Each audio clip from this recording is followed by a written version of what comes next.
La psychologie des personnes qui détestent les conversations superficielles. Vous êtes dans un ascenseur. Quelqu'un entre et lance « vous bossez dur » ou vous faites semblant de bosser. Et soudain, vous préféreriez sauter par la fenêtre. Ou, vous êtes à une fête, quelqu'un évoque la météo et vous sentez votre âme quitter littéralement votre corps. Pour certaines personnes, le small talk est légèrement irritant, mais pour d'autres, c'est une véritable torture. Voilà la vraie question. Pourquoi certains individus fuient-ils instinctivement la conversation banale, alors que d'autres en raffolent?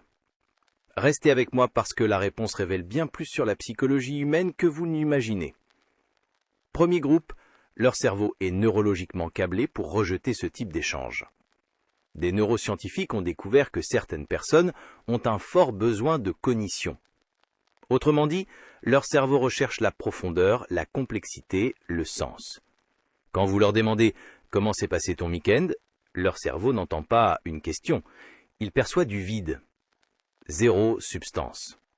Des études révèlent que ces personnes reçoivent moins de dopamine lors d'échanges superficiels. Leur cerveau est affamé pendant que vous lui servez des assiettes creuses. Mais voici le retournement de situation. Plongez-les dans une discussion sur la philosophie, les idées, l'angoisse existentielle, n'importe quoi de réel, et ils se transforment. Ils s'illuminent. Ils ne sont pas asociaux, ils sont simplement allergiques aux conversations qui ne mènent nulle part. Ils préfèrent rester dans le silence plutôt que de faire semblant de s'intéresser à votre trajet du matin. Deuxième groupe, pour une raison totalement différente. Pour eux, le small talk n'est pas anodin. C'est une performance et ils en sont épuisés. Imaginez, vous échangez au sujet du week-end, facile, non? Mais dans leur tête, ça ressemble plutôt à « Est-ce que je souris trop? Est-ce que je viens de dire quelque chose de bizarre? Est-ce qu'ils jugent ma réponse? Est-ce que je pose une question de relance maintenant ou plus tard ?» Les psychologues appellent ça la charge cognitive. Pendant que vous naviguez sans effort dans cette conversation, eux jouent aux échecs mentalement, analysant chaque mot, chaque expression, chaque silence. Et voici la partie la plus cruelle. Parce qu'ils sont entièrement occupés à performer, ils ne peuvent pas vraiment être présents. Alors la conversation leur semble artificielle, déconnectée, comme s'ils s'observaient eux-mêmes de l'extérieur. Avec le temps, leur cerveau associe le small talk au stress. Alors, ils s'arrêtent tout simplement. Non pas parce qu'ils haïssent les gens, mais parce que le coût mental est bien trop élevé. Troisième groupe, et celui-là est particulièrement fascinant. Ces personnes ont compris quelque chose que la plupart n'arrivent jamais à voir. Que le small talk est un piège. Réfléchissez-y. Quelqu'un vous demande comment vous allez, vous répondez « bien, merci », même si vous êtes en train de vous effondrer intérieurement. Quelqu'un s'enquiert de votre week-end, vous donnez la réponse habituelle et passez à autre chose. On nous a conditionnés dès l'enfance à suivre ces scripts sociaux. Et certes, ils sont polis, ils humilient les aspérités, mais ils vous maintiennent aussi en surface pour toujours. Vous ne vous connectez jamais vraiment, vous n'allez jamais en profondeur. Pour ceux qui accordent de la valeur à l'authenticité, le small talk ne semble pas seulement ennuyeux, il donne l'impression de mentir. Chaque question vide, chaque sourire forcé, c'est une petite trahison de ce qu'ils sont réellement. Les psychologues appellent cela l'authenticité existentielle. Et pour ces personnes, le small talk n'est pas un lubrifiant social, c'est une prison. Mais attendez, voici ce que personne ne mentionne jamais. Les gens qui détestent le small talk partagent tous une caractéristique étrange.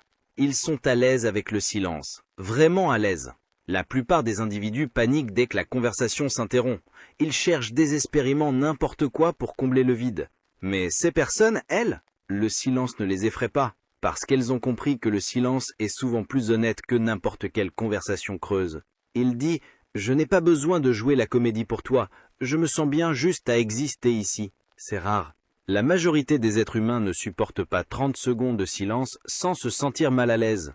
Maintenant, parlons du stéréotype. On suppose souvent que si vous détestez le small talk, c'est parce que vous vous croyez trop intelligent pour tout le monde, trop profond, trop intellectuel. Et oui, certaines personnes sont effectivement comme ça, mais pour la plupart, ce n'est pas de l'arrogance, c'est tout le contraire. C'est de la vulnérabilité. Parce que le small talk est sans risque. Personne ne souffre d'une conversation sur la météo. Mais une vraie conversation, elle, est dangereuse. Vous vous exposez. Vous risquez d'être mal compris, jugé, rejeté. Alors quand quelqu'un court-circuite le script habituel pour aller directement en profondeur, ce n'est pas de la supériorité, c'est du courage. Cette personne choisit de risquer la connexion plutôt que de se cacher derrière la politesse. Et voici le point décisif. Détester le small talk ne signifie pas détester les gens. Des recherches démontrent que ces individus ont souvent moins d'amis, mais des amitiés bien plus profondes. Ils préfèrent 2 personnes qui connaissent leur âme à 20 personnes qui connaissent seulement leur projet du week-end. Pour eux, le small talk ne crée pas de connexion, il l'empêche. Chaque minute passée en surface est une minute de moins pour aller plus loin. Alors qu'est-ce que cela signifie concrètement? Si vous détestez le small talk, vous n'êtes pas cassé. Votre cerveau réclame peut-être du sens, ou vous êtes fatigué de performer, ou vous avez vu à travers le script social et vous ne pouvez plus faire semblant de ne pas l'avoir vu. Vous n'êtes pas froid, vous en avez juste terminé avec la superficialité. Et si quelqu'un semble mal à l'aise dans une conversation anodine, ne supposez pas qu'il est impoli, il attend peut-être simplement quelque chose de vrai. La vraie question c'est, lequel de ces profils vous correspond? Et êtes-vous prêt à assumer la réponse? Si cette vidéo a changé votre regard sur les interactions sociales, abonnez-vous. Nous décryptons la psychologie qui vous explique vraiment.